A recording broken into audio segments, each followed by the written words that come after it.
So I just started recording. I have Torico. You are on the Minnow Mayor Town Hall. I am your host, Skanky J, also known as Agrode, who is currently witness number 10. And it is my absolute pleasure to have Torico on the air with me. Torico, what's on your mind this evening? I have several little things on my mind, as usual. I just want to give a shout out to Krim, who had a birthday in August.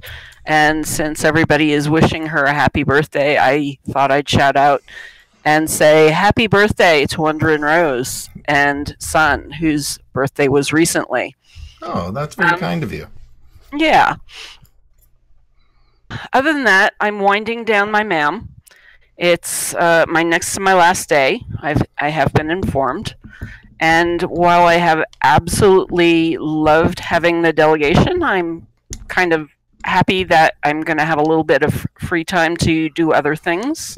Before you go on, not everybody here knows what MAM is. Can you explain what MAM MAM is? is the Make a Minnow Award, which awards a lovely delegated Steemian belonging to PAL.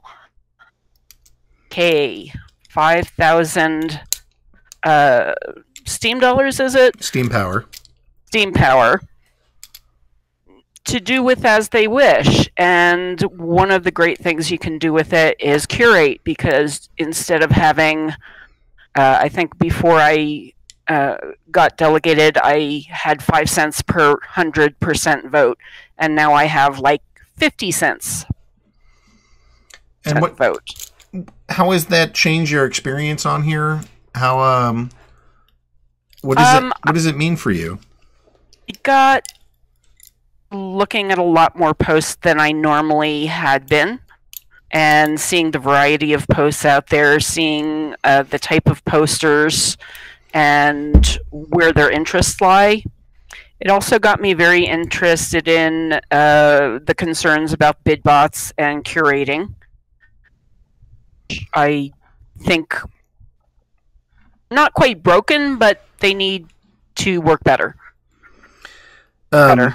Yeah, I mean, bid bots have certainly been at the center of a bit of controversy, a bit of trying to figure out their place in the ecosystem. I mean, that the reason they exist is because of the last hard fork, which, I know that Golos, which is the Russian clone of Steem, actually has them.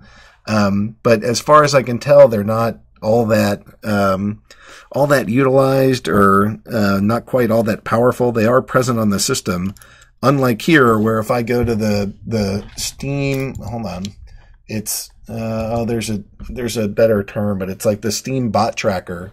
I can count bot tracker, yep. 1, 2, 3, 4, 5, 6, 7, 8, 9, 10, 11, 12, 13, 14, 15, 16, 17, 18, 19. There's now 19 bid bots. Actually, Upcoder just stopped working. Shane is taking that down. So we're now down to one less than the number I just said. But we're close to 20 different bid bots. They have about 5 million Steem total, and I don't know, that's something like shoot, I had this number in my head. It's 5 divided by, it's like 260 basically. So it's about 2% of the Steem power right now is invested in bid bots out of like the entire network. So it is not nothing, but it is certainly a presence, and people feel it. Exactly. And while I think the majority, especially the lower bid bots, are very useful, the ones that worry me are the higher bid bots, because they are being abused a lot. I would say probably 70% of the people who vote on there are just your average people, but a good 30% are the people who are really just using them to make money. So what do you have a solution to that? What is your I listened to your thing, and I did post on your comment on your post. The couple of ideas that came up that I thought were really good was, number one, using the Steem cleaners as a guideline for pegging the people who abused the most with plagiarized posts, and really trying to scam the system with upvoting shit posts. And I caught a bunch of that when I was actually just trying to use the bots to like put $1 or $2 on. And I was just like, why is that happening? So I got together with Patrice, and then she put out her post about it right after I put out my post. And then also I've been reading Clay and his concerns about curation, so that fits somewhere in the mix, and I'm not quite sure where, but I about that, and eventually I'll get around to putting out that post as well. Yeah, maybe you can host like a league of concerned Steemians about bidbots, because having like a million different voices all sort of complaining about different things or concerned about different things isn't quite as helpful as kind of providing some uniform guidelines of, hey, we care a lot about curation. These are the ways that bidbots seem to be manipulating it, and here are the ways that we'd like to see it done differently. And I think if you could do something like that, then the next time that I host the bidbot meeting, which would be sometime in January, I think, well, I'll try to make it monthly, then maybe those are things that we can start taking into consideration. I mean, I say I run bidbots that do $1 votes. I could probably do one show about that. I don't know if it would be a forum, because I think it's limited what the options are, especially after I listened to that bidbot show. Even just what the main concerns are. Like, if we could have a document in front of us that says, here are some concerned curators, and here are their primary concerns and objections, and then we could start thinking how to deal with those directly with whatever tools are at our disposal within the system that we have. It's not like the bidbot owners are going to turn around and say, all right, well, here's a different hard fork, and here's different rules for the system. That's out of the scope, but being able to have a healthy conversation about just doing something differently, or how we could change bidbot use to basically penalize or not allow nearly as much shitpost to make it through. I think that would be good. Yeah. Well, I think number one, the Steem cleaners was a really good solution somebody threw out to just knock the main abusers off there. Two, somebody mentioned a cap, which was my original idea. I think a cap would stop people from throwing down $50, because if somebody at the beginning throws down $50 and then you have a bunch of $25 votes, by the time anybody gets to the end, has lost all of its use for getting a good vote in. So it's being used by the people who can afford to throw down the huge votes, and not really serving the people, which is what it should be used for. Well, yeah. I mean, I think so. I ran one test. This is my first test doing this. I'm hosting a Steem panel discussion, and have gotten together a blockbuster crowd. Jesta, Tim Cliff, Block Trades, Fairsim, Luke Stokes, Alir, and Andrarchy, who represents Steemit, and myself hosting. Like, that's a pretty good list of Steemians. And so for that one, I actually used Appreciator and Bidbot and got 2 pretty big votes on it. And I paid to get it into trending. And since then, it's gotten 1,000 views, which is what I'm hoping to do, so that the forum and the panel is well stocked and people are there and have a good conversation about it, which is what I'm hoping to do. So there's like, I did that as a trial to go see, does this work? What happens? How can this benefit people? Does this make sense? And I walked away thinking, holy crap, this is actually pretty amazingly useful if I can get a post into trending by paying for it. And that to me is like paid advertising. And that very much seems like the kind of use that should be in there. And frankly, I watched Bernie Sanders do it almost within 12 hours, the exact same thing after I had done it. And he paid for, I was less pleased with the content of his, cause he's going after block trades. But he did, this is now a established pathway where you can use these bots to go promote your posts. And, if there's shit posts, like there's an account at Movie Trailer or something like that has $140 votes, 3 views, and they're crap. That's not even their own content. It's just movie trailers from other companies. That's the one I caught. Yeah, that's no bueno. But then, so like Neoxian is saying, if big companies pay to get posts into our trending, then we'll all be crying our way into the bank. Because if this is a way that people can go get views and purchase views and market them correctly, then that might actually serve a pretty phenomenal purpose of drawing people here. So that there's some sexy awesome there. Wouldn't it make it Facebooky, like, paid advertising? I'm not sure that paid advertising is horrible, Torico. Like, there's a lot of anti-business sentiment that's on this platform, but there's also people that want the price to rise.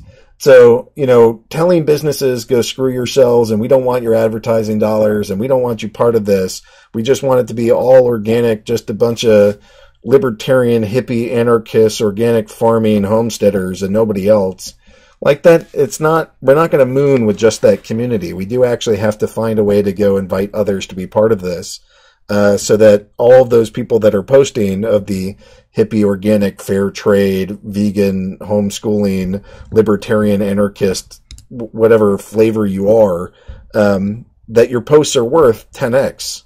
And, there's an appeal to that too. Well, I see it on both sides. I see the need, for advertising, as long as it's not, and it's a very iffy line, what's good advertising and what's not advertising. I mean, would we want Google advertising on here? Would we want, something really, really horrible like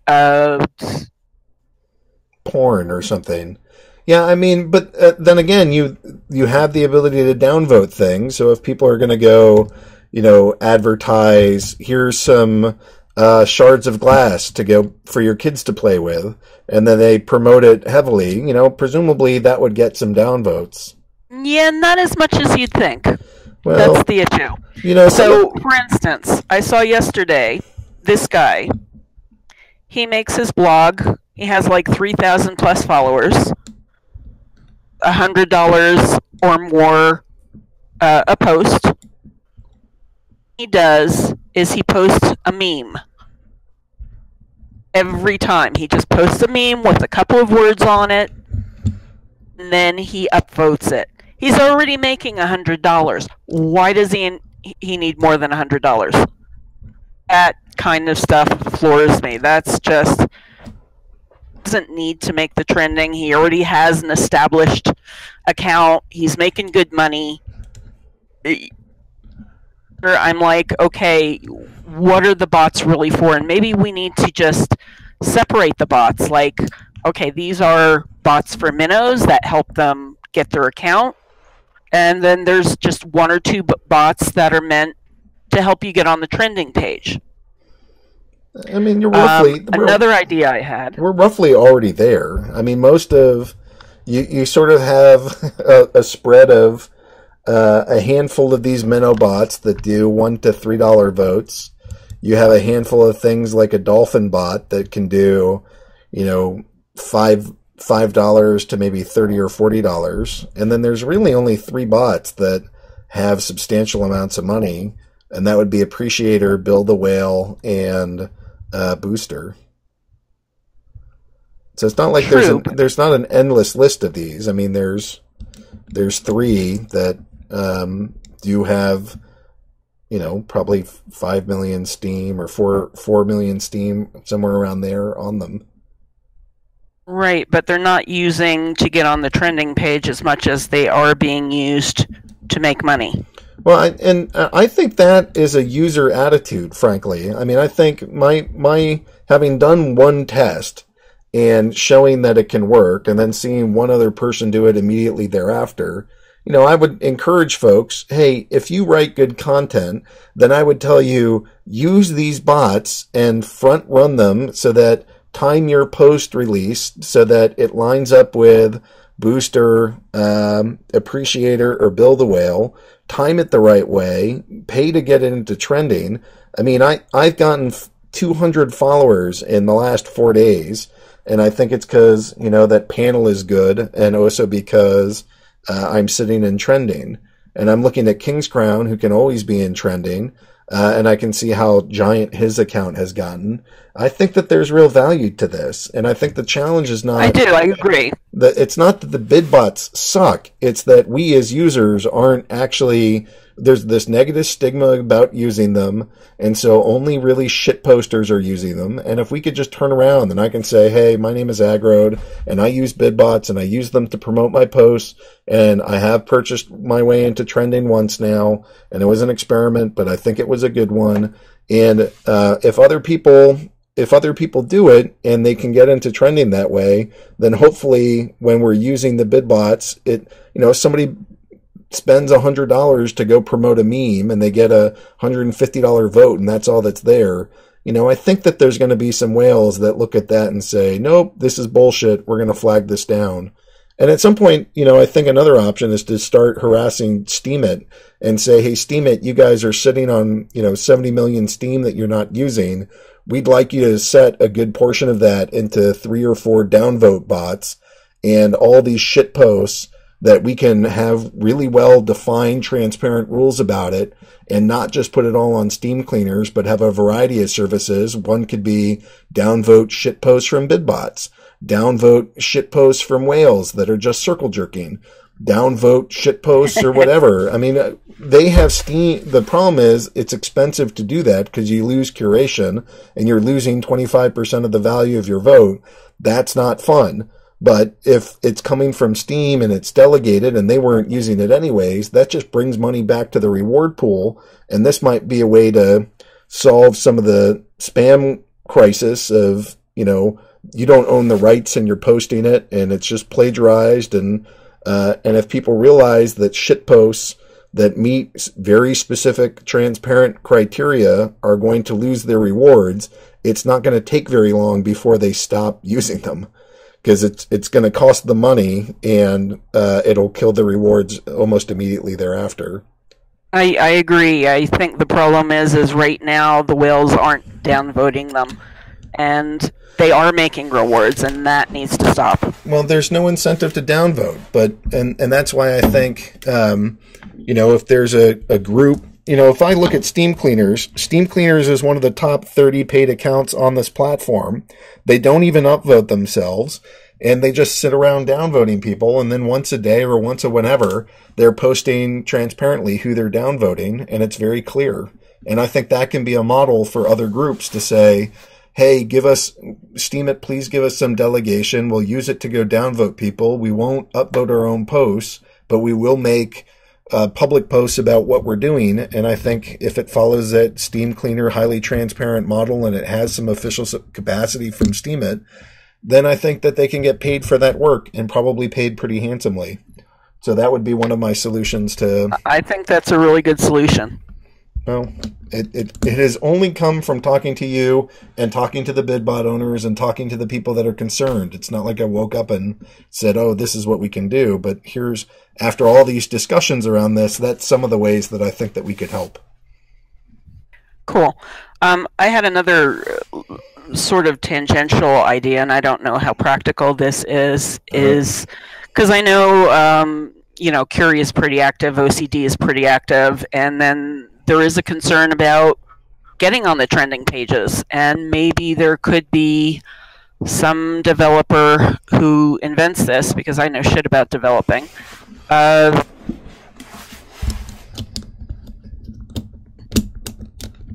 if you do a good Curie job, get lots of whales on your post, and they want to give you a trending coin, they can give you a trending coin, and you can take that over and get yourself on the trending page.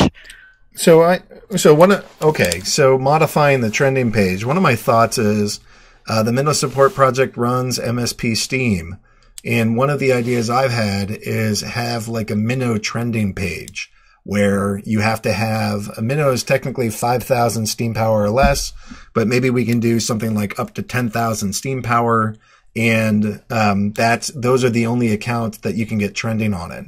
And then we could have like literally a really good page just for just for minnows to post, and that would be a way that they could grow their accounts and get noticed there. That's a good idea, also. So that's been. See, look at this is progress, Agrid. Yeah, we're coming. Look, Torico, I'm not fighting you at any step of this. No, I didn't think you were. I mean, I've always tried to listen to the best of my ability and then start thinking, well, what are the parts of this that make sense? What are the parts that don't? And then how do we find a middle ground? I mean, there were times at the beginning where it's, these BidBot owners are ruining everything. Like, I'm not going to step into that. And I don't agree with that. But, there's more that we could do as a community to make this better. Okay, I'll get all over that and start putting some brain power to how can we make things better. So those are some of my thoughts. Excellent. Okay, well, you've been listening to Torico. Torico, thanks so much for sharing your thoughts on BidBots. I know that you've been raising some really powerful and potent concerns that seem very, very meaningful to the time. So please keep working with others to hammer some of those concerns out into maybe like a unified document that we can get to work on, and hopefully we can improve curation and improve BidBot use, and hopefully have a pathway for investors and advertisers to be on the platform and get some advantage of this, while also not supporting shit posts and having how we have nice things. I want to have nice things. I want good content. I want some advertiser money around here, and I do want some businesses to work with us. And I think there's a healthy middle ground where we can find it. Excellent. Thank you, Agrid. All right. You were listening to Torico. I'm going to bring Torico back there. I'm going to stop the recording.